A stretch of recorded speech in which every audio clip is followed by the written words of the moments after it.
Start చేద్దాం. రామ్మూర్తి గారు, ఈ రోజు కవిత మాట్లాడినటువంటి మీడియాతో మాట్లాడిన చిట్ చాట్ లో మేజర్ గా బీఆర్ఎస్ ను బీజేపీలో విలీనం చేసేటువంటి కుట్ర జరుగుతోంది అనే దానిపైన ఆవిడ ఎక్కువగా స్ట్రెస్ చేశారు. అలాగే నేను జైల్లో ఉన్నప్పుడే ఈ కుట్ర గురించి నేను చాలా క్లియర్ కట్ గా చెప్పాను అని కూడా ఆవిడ అన్నారు. ఇంటి ఆడబిడ్డపై పెయిడ్ ఆర్టిస్టులతో ఇలా మాట్లాడిస్తారా, మీకు దీనివల్ల ఏమొస్తుంది నా మీద పడి ఏడిస్తే అని కూడా అన్నారు. అలాగే బీఆర్ఎస్ లో కేసీఆర్ ఒక్కరే నాయకుడు, పార్టీలో ఇంకెవ్వరి నాయకత్వాన్ని నేను అంగీకరించను అని ఆవిడ కుండ బద్దలు కొట్టి మరీ చెప్పారు. సో అంటే దీన్ని బట్టి ఏం అర్థం చేసుకోవాలి? కేసీఆర్ లీడర్షిప్ తప్ప వేరే నాయకత్వాన్ని కవిత అంగీకరించట్లేదు అని అంటే కేసీఆర్ అధ్యక్ష పదవి నుంచి ఏమన్నా తొలగిస్తున్నారా, ఏం జరుగుతోంది పార్టీలో? ఎందుకు లీడర్షిప్ గురించి ఆవిడ పదే పదే ప్రస్తావించారు? అదేం లేదండి, కేసీఆర్ గారు బ్రహ్మాండంగా మళ్ళీ అధికారంలోకి రావాలన్నది రాష్ట్ర ప్రజలు కోరుకుంటున్నారు. అదే విధంగా ఏం జరుగుతుంది పార్టీలో అన్నది కూడా పార్టీ కూడా పరిశీలిస్తున్నారు. ఎందుకంటే బీజేపీ కుట్రపూరితంగా లిక్కర్ కేసులో ఇరికించిన తర్వాత, అయితే జైలుకు పోయి వచ్చిన తర్వాత కూడా, జైలుకు పోయే ముందు ఈడీ రైట్స్ అయిన సందర్భంలో కూడా ఏదైతే కవితక్క గారు పదే చెప్పడం జరిగింది. ఎందుకంటే ఈ బీజేపీ పార్టీలో చేరితే కేసు ఉండదు, ఆ విధంగా నాకు కూడా ప్రపోజల్స్ రావడం జరిగిందని కూడా గతంలో కూడా చెప్పడం జరిగింది. సరే, బీజేపీ పార్టీ ఏం చేస్తుంది, ఎందులో చిచ్చులు పెడుతుంది అన్నది కూడా మనం మహారాష్ట్రలో కూడా చూస్తే తెలుస్తుంది. ఎందుకంటే మహారాష్ట్రలో ఉన్న పార్టీని 2 ముక్కలు చేసేట్లు, ఆడ ఉన్న ఏదైతే కుటుంబాలను కూడా దూరం చేసేది. అది చాలా ఉంటాయి అంశాలు. ఎందుకంటే బీజేపీ ఏం చేస్తున్నది, ఏ విధంగా రాష్ట్ర ప్రభుత్వాలను మల్లగొడుతున్నది, ఏదైతే రాజకీయంగా ఏ విధంగా ఇబ్బంది పెడుతున్నది, రాజ్యాంగబద్ధంగా ఎన్నుకున్న ఏదైతే ప్రభుత్వాలను ఏ విధంగా ఇబ్బంది పెడుతున్నది అన్నది గతంలో చెప్పింది. అదే విధంగా ఇప్పుడు కూడా మనకు తెలుసు, అన్ని విధాలుగా మనకు తెలుసు. ఎందుకంటే ఇప్పుడు కాంగ్రెస్ పైన కూడా రోజు కవితక్క గారు విమర్శలు చేస్తూనే ఉన్నారు. అదే విధంగా ఎల్లో మీడియా ఏ విధంగా మా మీద ప్రచారం, నాకు తెలిసి ఒక చిన్న విషయం చెప్తా. ఎందుకంటే పేపర్ల పేర్లు నేను ప్రస్తావించాను. ఒక 2 ప్రముఖ పత్రికలు ఎన్నడూ కూడా కాంగ్రెస్ కు ఎన్నడూ రాయని పత్రికలు రేవంత్ రెడ్డికి రాస్తున్నాయి అంటేనే కొంతమంది అర్థం చేసుకోవాలి. ఏ విధంగా ఎంసీఆర్ ప్రభుత్వం నడుస్తుందో రాష్ట్రంలో, మోడీ, చంద్రబాబు, రేవంత్ రెడ్డి ప్రభుత్వం నడుస్తున్నది. ఈ ప్రభుత్వం ఏ విధంగా నడుస్తున్నది, ఏ విధంగా కుట్రలు పండుతున్నది, మాలోన లుకలుకలు రావాలని ఏ చిన్న అంశం దొరికితే కూడా కుక్కకు బొక్క దొరికినట్టు ఏ విధంగా చిలికి గాలివాల చేస్తున్నది అన్నది కూడా మనం చూసుకోవచ్చు. ఏ విధంగా అంటే ఇప్పుడు రాష్ట్రంలో ఎన్నో సమస్యలు ఉన్నాయి. ఇప్పుడు అటు మీరు అన్నది ఇంత ముందు 6 గ్యారంటీల విషయం చాలా ఘోరమైన అంశంగా ఉన్నది. ఎందుకంటే ఫ్రీ బస్సు రోజు 10 కోట్లు కట్టాలి, అది కట్టకుండా దాదాపు 4,000 కోట్లు అయింది. ఫ్రీ గ్యాస్ ఎవరికి వస్తుందో తెలియట్లేదు, కంప్లీట్ గా డబ్బులు కట్టవలసింది. అదే విధంగా పవర్ డిస్కామ్లకు బోలెడంతా పెండింగ్ ఉన్నాయి, అవి కూడా పే చేయకుండా ఏదో సంస్థల నష్టాలు నెట్టుకుంటా మేము ఫ్రీ ఇస్తున్నాం అని ప్రజలను మభ్య పెడుతున్నాం. అదే విధంగా విద్యార్థులు దాదాపు 100 మంది చచ్చిపోయారు, రైతులు 500 మంది చచ్చిపోయారు.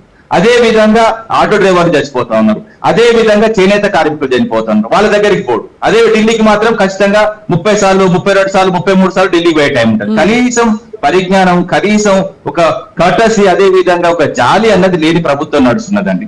అదే విధంగా ఏదైతే కవిత గారు లెటర్ రాశారో, లెటర్ రాసిన తర్వాత మా 25 వసంతాల కార్యక్రమం చాలా బ్రహ్మాండంగా అయింది. ఆ కార్యక్రమంలో జనాలు కూడా కొక్కలలో పాల్గొన్నారు, అది సక్సెస్ అని. అదే విధంగా సక్సెస్ కు సంబంధించి కవిత గారు విషయం చెప్తూనే కొన్ని అంశాలు, ఆమె వ్యక్తిగతంగా అనిపించిన అంశాలు, ఆమె గమనించిన అంశాలు పార్టీ దృష్టికి తీసుకురావడం. ఇది పార్టీ పూర్తిగా అంతర్గతమైన విషయం. ఈ అంతర్గతమైన విషయాన్ని ఏదైతే ఆ లెటర్ ను లీక్ చేయడం వల్ల ఆ లెటర్ లో ఉన్న అంశాలు ఏదైతే కాంగ్రెస్ కానీ ఏదైతే బీజేపీకి కానీ ప్లస్ అయినాయి, అంతే తప్ప కానీ మాకు ఏ మాత్రం మైనస్ కాదు. పార్టీలో ఎలాంటి విభేదాలు లేవు, ఎలాంటి ఇవి వ్యక్తిగత విభేదాలు తప్ప పార్టీ విభేదాలు కాదు. మా పార్టీకి ఏదైతే కేటీఆర్ గాని, హరీష్ రావు గాని, అదే విధంగా కవితక్క కానీ, మా అందరికి, అది నాతో పాటు కేసీఆర్ దేవుడు, కేసీఆర్ చుట్టూ దయ్యాలున్నాయి అని చెప్పడం ఎవరిని ఉద్దేశించి చెప్పినట్టు? అంటే పార్టీలో విభేదాలు లేవు అని చెప్తున్నారు, మరి ఆవిడే స్వయంగా విభేదాలు నేను చెప్తా వినండి. ఇప్పుడు అంతర్గత విషయం, ఆమెకు సంబంధించి ఎక్కడైతే ఆమె నొచ్చుకున్నదో ఆ నొచ్చుకున్న అంశాలు కేసీఆర్ గారు చెప్పిన విషయాన్ని బహిర్గతం చేసిన వాళ్ళు ఎవరన్నది, అది తల్లి, అదే తండ్రి బిడ్డకు సంబంధించిన ఇష్యూ. వాళ్ళు చూసుకుంటారు, వాళ్ళు మాట్లాడుకుంటారు. అదే విధంగా పార్టీల విషయాలు చెప్తున్నా. పార్టీ క్రమశిక్షణ ఎక్కలేదు, మేము కుర్చీ మడత పెట్టుకొని ఎక్కడ కొట్టుకోలేదు, పిడిగుద్దులు ఎక్కడ కొట్టుకోలేదు. ఏదైతే గాంధీ భవన్ సాక్షి ఎక్కడ కూడా మేము ఎవరి మీద దాడులు చేయలేదు, ఒక పార్టీ ఆఫీస్ మీద కూడా ఎప్పుడు కూడా మేము దాడి చేయలేదు. ఉద్యమం సమయంలో వైఎస్ఆర్సీపీ పార్టీ ఆఫీసుల మీద తప్ప ఎవరి పార్టీల మీద మేము ఏదైతే 2014 తర్వాత అధికారంలోకి వచ్చిన తర్వాత ఒక బాధ్యతాయుతంగా వ్యవహరించడం. అదే విధంగా రాజకీయ పార్టీలకు ఎంత గౌరవం ఇవ్వాలో గౌరవించడం, వాళ్ళు మీటింగ్లు పెట్టే పర్మిషన్లు ఇచ్చినాం. మేము మీటింగ్లు పెట్టుకుంటే నేను ప్రత్యక్ష సాక్షి, నేను కూడా ఏదైతే పర్మిషన్ కోసం ఏసీపీ దగ్గరికి వరంగల్ పోవడం జరిగింది ఇక్కడ ఉన్న ముఖ్య నాయకులతో. ఎందుకంటే పోయిన తర్వాత 20 రోజులు పెండింగ్ పెట్టి మా దగ్గర ఏదైతే మెయింటెనెన్స్ కు డబ్బులు తీసుకొని దాదాపు పోలీసులు కూడా డబ్బులు తీసుకొని రక్షణ కల్పిస్తామని ఎక్కడిదక్కడ ఫెయిల్ కావాలని చూసి, అదే విధంగా హైదరాబాద్ నుంచి ఏదైతే అదే విధంగా ఖమ్మం నుంచి కరీంనగర్ నుంచి వస్తుంటే ఎక్కడెక్కడ టోల్ గేట్ దగ్గర ఆపి ప్రయత్నం చేసింది. అయినా కూడా జనాలు తన్నుకొలొచ్చిళ్ళు. అదే విధంగా ఏదైతే సభను సక్సెస్ చేసింది. ఇలాంటి సభ విషయంలో చిన్న చిన్న లోపాలు ఉంటే ఆ లోపాలు సవరించుకోమని చెప్పిన అంశాలను చినికి గాలివాన చేస్తున్నారు. సో ఇది మీ పార్టీకి సంబంధించినటువంటి అంతర్గత వ్యవహారం అంటారు కదా రామూర్తి గారు, రైట్? అంతర్గత వ్యవహారాన్ని మరి బహిరంగంగా వచ్చి మాట్లాడొద్దు, దీనిపైన కామెంట్స్ చేయొద్దు అని ఆల్రెడీ కేటీఆర్ వార్నింగ్ ఇచ్చారు. సో అయినప్పటికీ కూడాను మళ్ళీ ఈ రోజు కవిత మీడియా ముందుకు వచ్చి ఈ రకమైనటువంటి వ్యాఖ్యలు చేయడాన్ని ఎలా చూడాలి, ఎలా అర్థం చేసుకోవాలి? బహిరంగంగా ఆమె కూడా ఇవాళ చెప్పింది ఏంటండి, పార్టీలో చాలా అంశాలు ఉన్నాయి. అంశాల విషయాలు కూడా ఏంటంటే పార్టీ చేయని పనులు జాగృతి చేస్తున్నా అన్నది మా నాయకుడు కేసీఆర్ గారే అన్నది.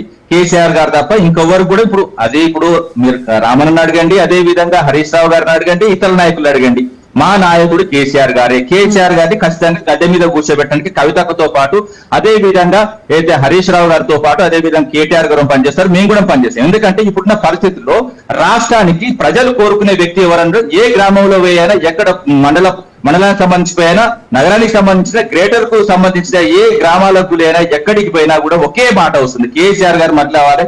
దాదాపు కేసీఆర్ ఎక్కడున్నావన్నా అని ఆర్తనాదాలు. ఎందుకంటే మొన్న కూడా మీరు చూడొచ్చు, ఏదైతే కవితతో పాటు లక్షలాది మంది ప్రజలు కూడా కేసీఆర్ నాయకత్వం ఉండాలి అని అనుకుంటున్నారు, రైట్? అయితే మరి కావాలనే నన్ను ఎంపీ ఎలక్షన్స్ లో మా పార్టీ నేతలే ఓడించారు అనేటువంటి కామెంట్ కి మీ సమాధానం? ఇప్పుడు అక్కడ నియోజకవర్గంలో జరిగిన అంశాలను కూడా మనం చూసుకోవాలండి. ఆ నియోజకవర్గంలో ఏం జరిగింది, అక్కడ రైతులు ఏ విధంగా ఏదైతే నామినేషన్ రేసులు, అదే విధంగా బీజేపీ ఏ విధంగా దోకా చేసి ఏదైతే, కానీ వాళ్ళ గురించి మాట్లాడేది, రైతుల గురించి మాట్లాడేది, బీజేపీ నేతల గురించి మాట్లాడేది, మా నేతలు ఏమంటున్నా అంటే వాళ్ళు వేసిన వాళ్ళు రైతుల సందర్భంలో రైతులకు సంబంధించి అక్కడ ఎవరైనా వెనుక ఉన్నారా అన్న అక్కడ డౌట్ వచ్చి ఆమెకు చెప్పొచ్చు. ఎందుకంటే ఆ నియోజకవర్గంలో ఎవరైనా బీఆర్ఎస్ నేతలు వెనుక ఉండి చెప్పొచ్చు అన్న అంశం మీద ఆమెకు డౌట్ ఉన్నదా, డౌట్ క్లారిటీ చేయవలసింది. వాస్తవంగా పార్టీ అదే విధంగా ఏదైతే స్వయంగా ఆమె కూడా అక్కడ ఎంపీగా ఇంతకుముందు గెలిచారు కాబట్టి అక్కడ కూడా ఆమె కమ్యూనికేషన్ ఉంటది కాబట్టి ఆమెకు ఇన్ఫర్మేషన్ ఉంటది, అంతే తప్ప దాన్ని మొత్తం అది పార్టీ అంతర్గత విషయం. అదే విధంగా ఆమె వ్యక్తిగత విషయాలు, ఆమె ఓడిపోవడం గెలవడం అన్నది ప్రజల తీర్పు. అదే విధంగా నేనేమంటున్నా అంటే ఇప్పుడు ఎవరైనా కూడా కేటీఆర్ గారు కానీ, హరీష్ రావు గారు కానీ, మా పార్టీలో ఉన్న ఇతర ఎమ్మెల్యేలు కానీ ప్రజలు ఆశీర్వదిస్తే ఎమ్మెల్యేలు అయిండు. అదే విధంగా 2 సార్లు, ఎందుకంటే 13 ఏళ్ళు పోరాటం చేసి తెలంగాణ రాష్ట్రం సాధించినాం, 9 ఏళ్ళు అద్భుతమైన పాలన అందించినాం, 2 సార్లు ఒక్కొక్కరు అందరూ రిపీటెడ్ గెలిచినాం, 3వ సారి కొంత ఇబ్బందికరమైన వాతావరణం, ఎందుకంటే మార్పు అని వీళ్ళ ప్రచారం వల్ల, అదే విధంగా యూట్యూబ్ లో అదే విధంగా లేని అంశాలు తీసుకొచ్చి కాళేశ్వరం విషయం కూడా నేను చెప్తాను.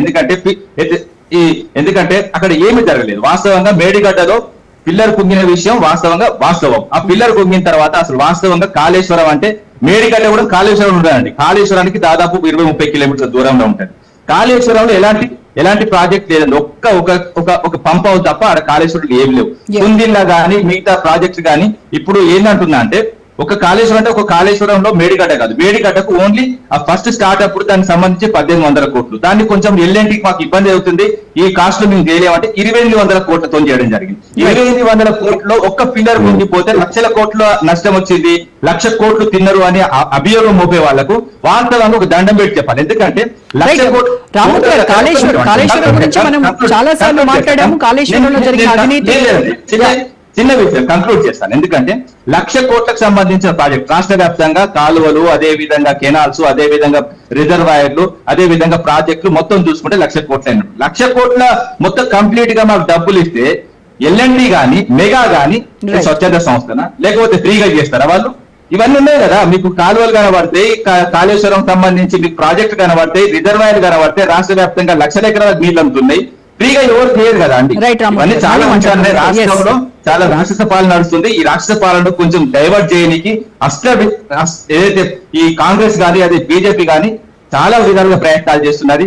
మీడియాను కొంటున్నారు, మీడియాతో కూడా నడుపుతున్నారు.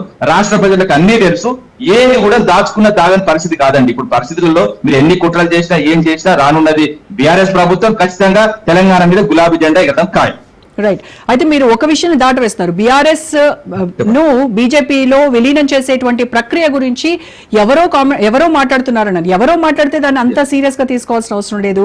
KCR family member, KCR daughter నేను చెప్తాను. చాలా క్లియర్ కట్ గా ఓ, నేను జైల్లో ఉన్నప్పుడే ఈ నేను- చర్చలు యా. వచ్చాయి, నేను వద్దు అని చెప్పాను అని చెప్పేసి ఆవిడ అంత క్లియర్ గా మాట్లాడారు కదా.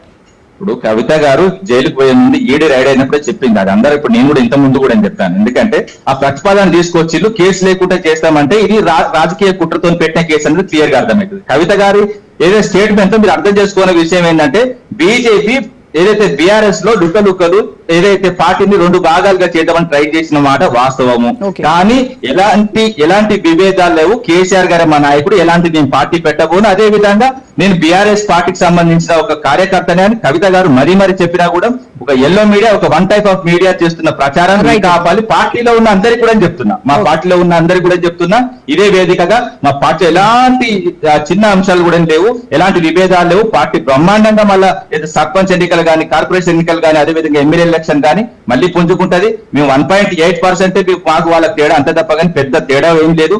ఎందుకంటే పోయింది ఏం లేదు. ఎందుకంటే ఎంపీ ఎన్నికల్లో సున్నాలు వచ్చినాయంటే బీజేపీ కూడా 13 రాష్ట్రాలు వచ్చినాయి, అదే విధంగా కాంగ్రెస్ కూడా 11 రాష్ట్రాలు వచ్చినాయి. సున్నాలు ఏ పార్టీని డిసైడ్ చేయి. ఒకప్పుడు కానీ ఆవిడే స్వయంగా నాకు మా నాన్నకు మధ్య గ్యాప్ పెంచుతున్నారు, దూరం పెంచింది ఎవరో తెలుసు, ఆ కుట్ర చేస్తున్నది ఎవరో తెలుసు అన్నప్పటికీ కూడా మీరు మాత్రం పార్టీలో ఏమీ లేవు, అందరం బాగున్నాము.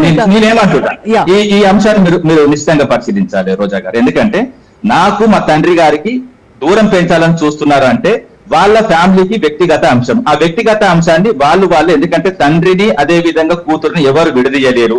విడదీయాలని చూసినా కూడా ఏం జరుగుతుందని ఒక వార్నింగ్ లాగా ఇవ్వడం జరిగింది. నేనేమంటున్నా, పార్టీ కాదు ఇది, పార్టీకి సంబంధించిన అంశమే కాదు, వ్యక్తిగత సమస్య. అది వ్యక్తిగత సమస్య కాబట్టి వ్యక్తిగతంగా వాళ్ళు చూసుకుంటారు. ఆ వ్యక్తిగత స్థాయి నాది కాదు మాట్లాడేది. ఎందుకంటే కేసీఆర్ గారు కానీ, అదే విధంగా కవిత గారు కానీ, అదే విధంగా హరీష్ రావు గారు కానీ, కేటీఆర్ గారు కానీ చాలా ఉన్నతమైన వ్యక్తిత్వం కలిగిన వాళ్ళు. వాళ్ళకి తెలుసు ఏం చేయాలి, ఏ వాళ్ళ విధంగా కుటుంబ సమస్య, వాళ్ళ కుటుంబానికి సంబంధించిన Yes. రైట్ అండి. ఓకే.